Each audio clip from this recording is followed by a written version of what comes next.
Hi there. Thank you for joining me. By way of introduction, my name is Balan.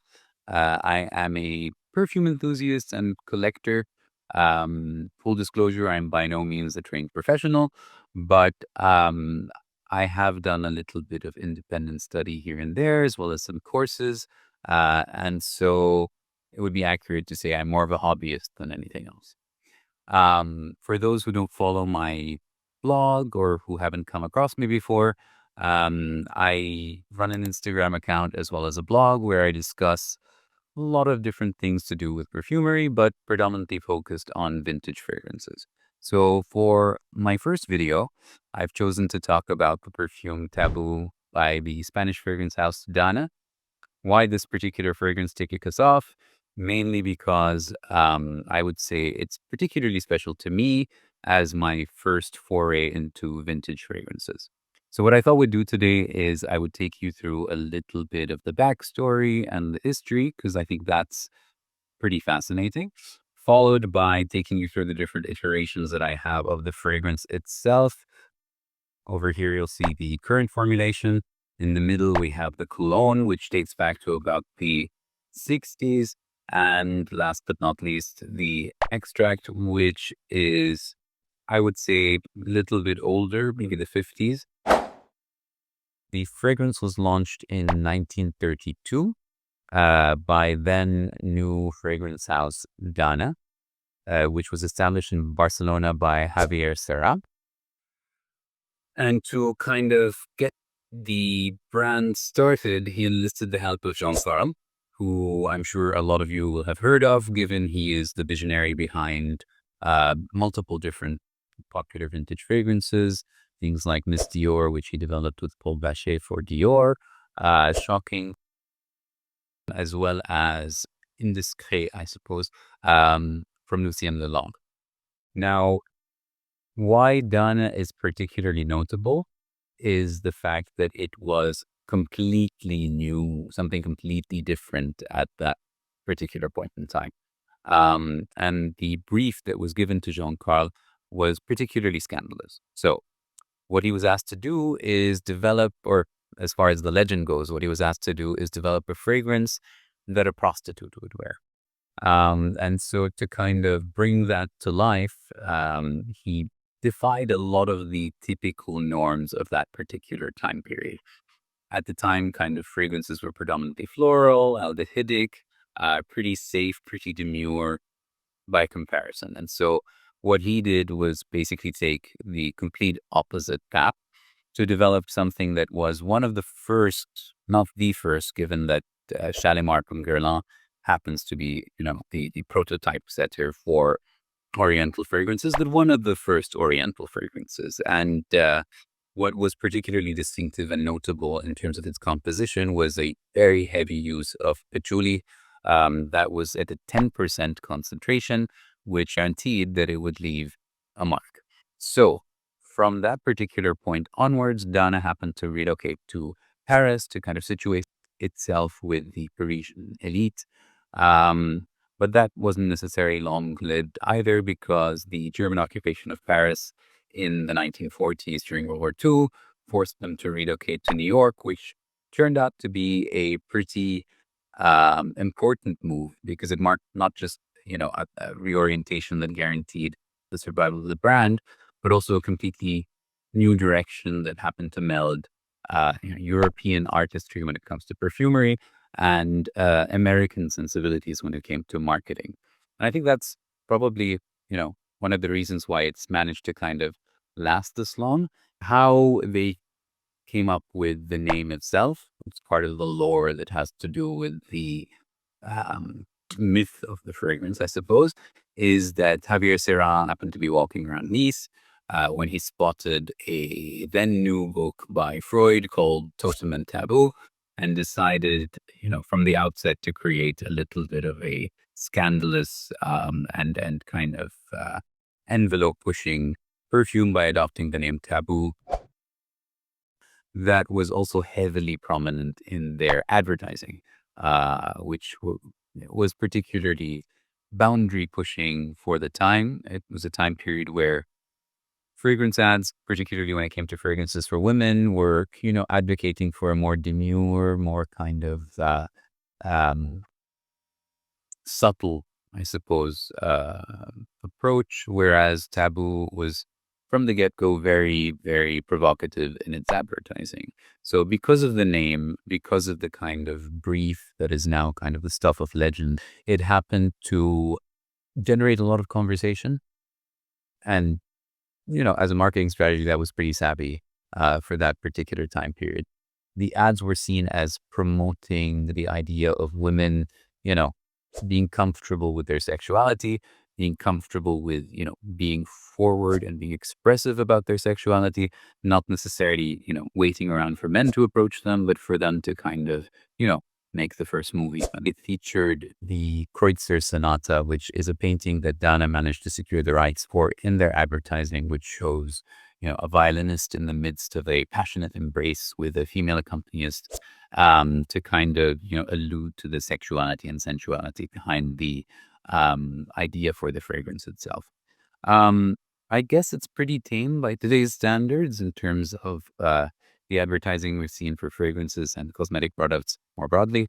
But at the time, it was seen as groundbreaking and kind of pushing the limits.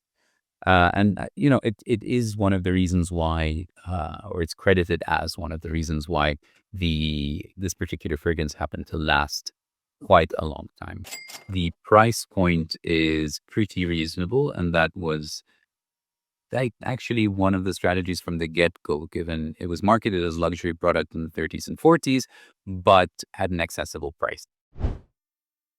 In terms of the notes, I want to kind of look at this piece of paper here, just so that I'm sure that I'm giving you guys the correct information. So again, like I said, it's a consolidated list of notes that tries to kind of broadly cover all the different formulations. So top notes: Italian bergamot, lemon oil, orange, spices, coriander, neroli, fresh citrus, um, hard notes: Bulgarian rose, ylang ylang, jasmine absolute, cloves, um, carnation, vanilla, and then base notes: oak moss, benzoin, amber, and musk. Amber, of course, being an accord. Civet for more of that animalic edge, sandalwood, and of course, last but not least, a lot of patchouli. And like I said, it was featured at 10%, which was extremely novel at that time. Even in terms of the fragrance itself, at least in my opinion, yes, it's spicy. Yes, it's, an exotic oriental. Uh, but I think, a lot of fragrances that came after it that owe a great debt of gratitude to Tabu, push the edge further. Perfumes like Opium from Yves Saint Laurent, as well as Youth Do from Estee Lauder, amongst many others, can be traced back to Tabu and kind of the standard that it set for warmth and intensity in a fragrance. For me, this perfume has always been a little bit of a head scratcher because I can't necessarily make it out or categorize it. I know obviously it fits into specific categories, etc., but it happens, in my opinion, to morph very quickly. And kind of, the notes don't necessarily stick around for too long. Not to say that it doesn't have particularly great longevity or sillage, but um, it just tends to change identity very quickly. And I'm not really sure how to put that into words. You'll have to kind of give it a try yourselves, I suppose. Um, Again, it's a polarizing fragrance as well. Some people love it, some people hate it, particularly in this day and age. Like I said, it's still available. But younger generations who don't necessarily have the nostalgia that the older generations have attached to it have described it as an old lady scent, a granny fragrance, etc. I don't necessarily, and again, I mean, I'm a fan of granny fragrances, so um, that's neither here nor there for me. What I'll do now is just do a little sniff of each iteration. Unfortunately, the extract I've never smelled. The bottle is sealed. And despite my best efforts, I haven't managed to get it open. So I will stick to the cologne and the current formulation here, the 60s cologne and the current formulation. So the current formulation, I am very much a fan of. I think, like I said before, it's one of the few fragrances that's managed to maintain, if not the exact complexity or character um, of the original, at least um, the spirit of the overall fragrance. I think they do smell quite similar, but this one happens to be much more complex. So we'll kick off with the current formulation, which honestly, from the very top, you pick up on the spices. There are debates, and there continue to be debates online whether there's a cola note or a root beer effect. Particularly, criticism about the current formulation is centered on a root beer effect, but mostly on the dry down, with a lot of people complaining that it is not nearly as warm, not nearly as rich, um, and synthetic. I wouldn't necessarily go that far. I do feel like there is a off-putting animalic note in the dry down, but the from kind of first sniff, I think it's really quite close. Obviously, those who've looked at vintage fragrances or looked into vintage fragrances in the past will know that because of IFR regulations, changing consumer tastes, economic incentives, um, a lot of the materials that were used in the past are no longer used. Certain materials are banned, certain materials are limited. A lot of the oak moss has been replaced with aroma chemicals. Um, Obviously, the animalics. I mean, civet is still not necessarily banned, so that is still you know potentially used. I don't think it's used in this particular formulation because aroma chemicals are pretty much used to replicate that. But again, it's still very unique. It's not like anything that you would find on the market today. At least I've never found anything that smells similar to it on the market today. And like I said, it frustrates me. It's really hard to put into words. The citrus is pretty obvious from the top. The clove is also pretty obvious. It kind of dissipates into kind of the floral heart, from the top notes. I don't really smell a very heavy presence of ylang ylang. There is clearly rose here and some kind of reconstituted jasmine, which again I'm assuming is created with aroma chemicals. But again, it's a pleasant fragrance. But I mean, if you have a look at my blog post and the way I've described it, it happens to kind of be on both sides of different spectrums at the same time.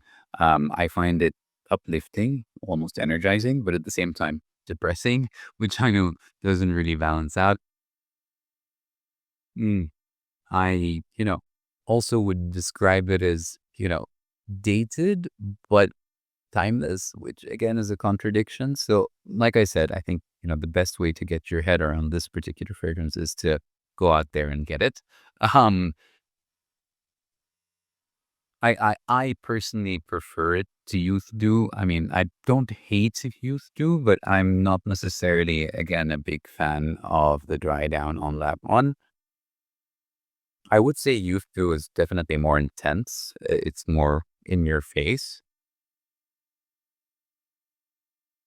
This I would say is like a fall winter fragrance, but I think you could even get away with it in summer because there is a little bit of that citrus that happens to cling on. But the clove is definitely pronounced.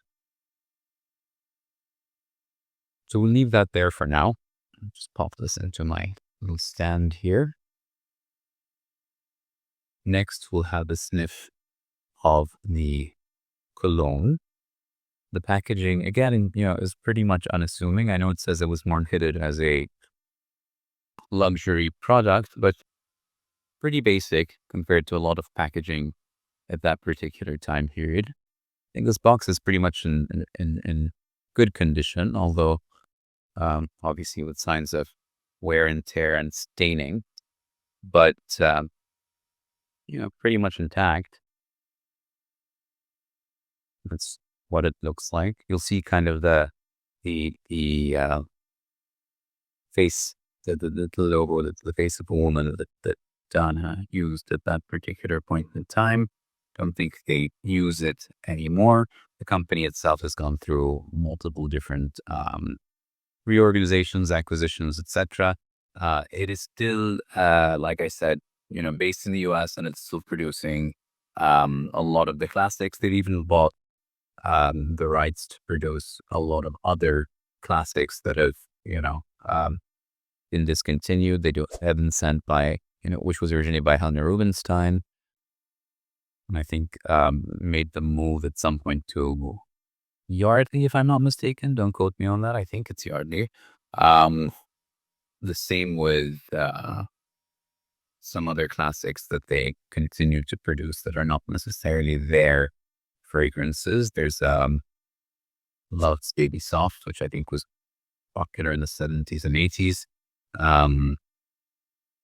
And on the side of men's fragrances, they do English Leather, which again is not one of their own creations, nor is there just Sterling, which they currently produce. But I'm grateful for them preserving legacy of a lot of those vintage fragrances. So this one from the very get-go, you can tell, is a lot darker and a lot more complex, even at the top.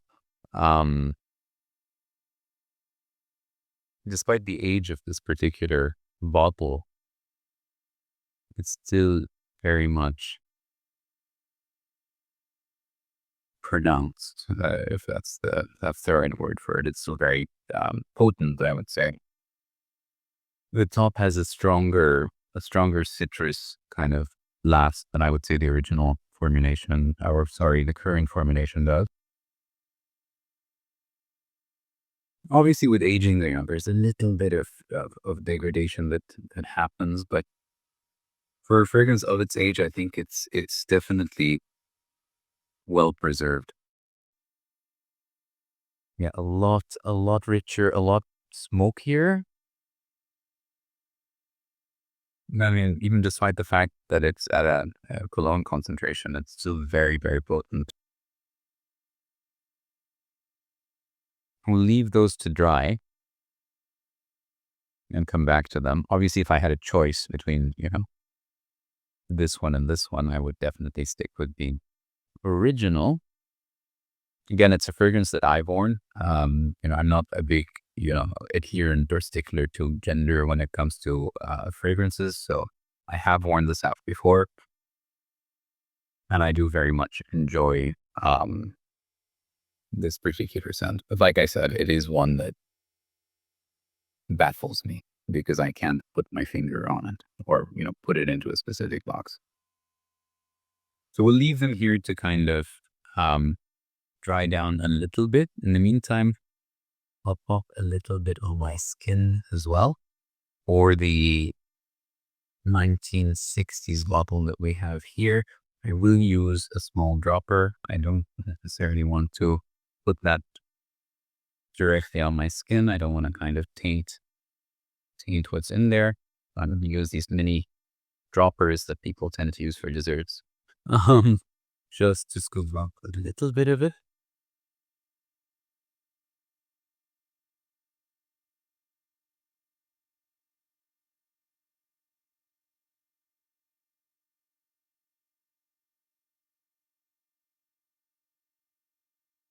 Leave that there to dry on the left arm and spray a little bit of the curry formulation on the right.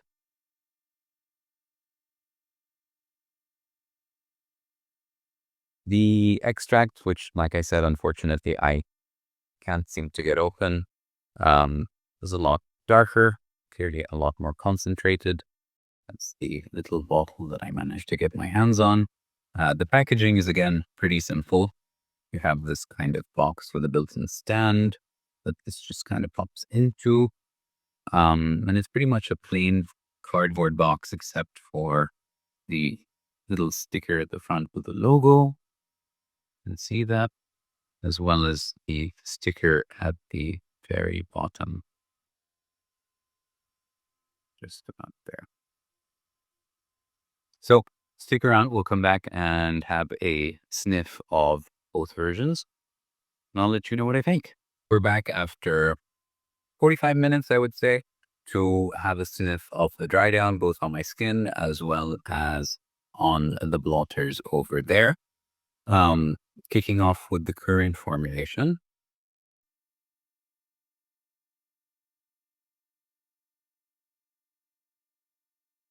Then the 1960s cologne.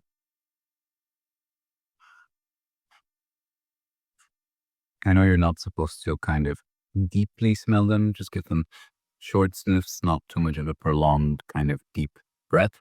But sometimes I can't resist. So, in terms of my thoughts, at least on the skin, yeah, I mean, the current formulation, not nearly as rich, not nearly as complex. Um, but you do get the general picture, right? It's definitely lighter. And I would say, I would go as far as to say it's even sweeter. Now, a little bit sweeter. The cologne from the 60s is a lot deeper, a lot darker. And the animalics definitely come through a lot more. There's definitely a more earthy, patchouli smell to it. I mean, you still smell the kind of florals on top, but they're not nearly as prominent as they are in the current formulation. There is, I hate to say it, there is a lot more of the kind of synthetic feel. I know that's not necessarily a technical term, but there is that sweetness to it that's pretty much dominating versus this one, the vintage version, which is a lot less sweet. A lot less sweet, a lot more smoky.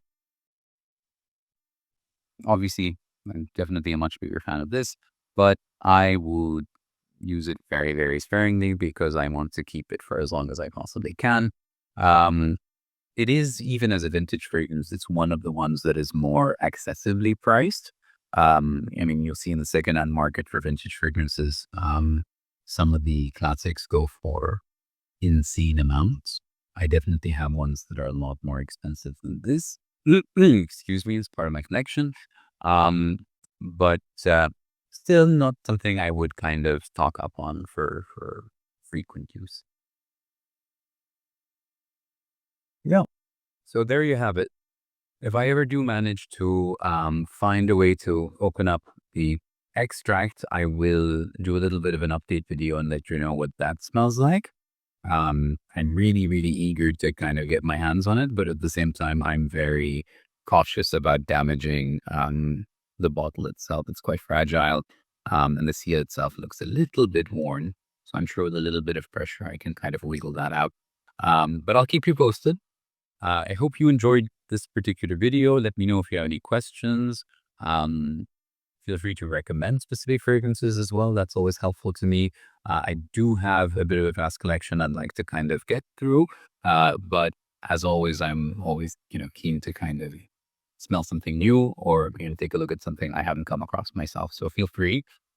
And, you know, as cliche as it sounds, if you like this video, if you enjoy this kind of content, feel free to subscribe and like this video.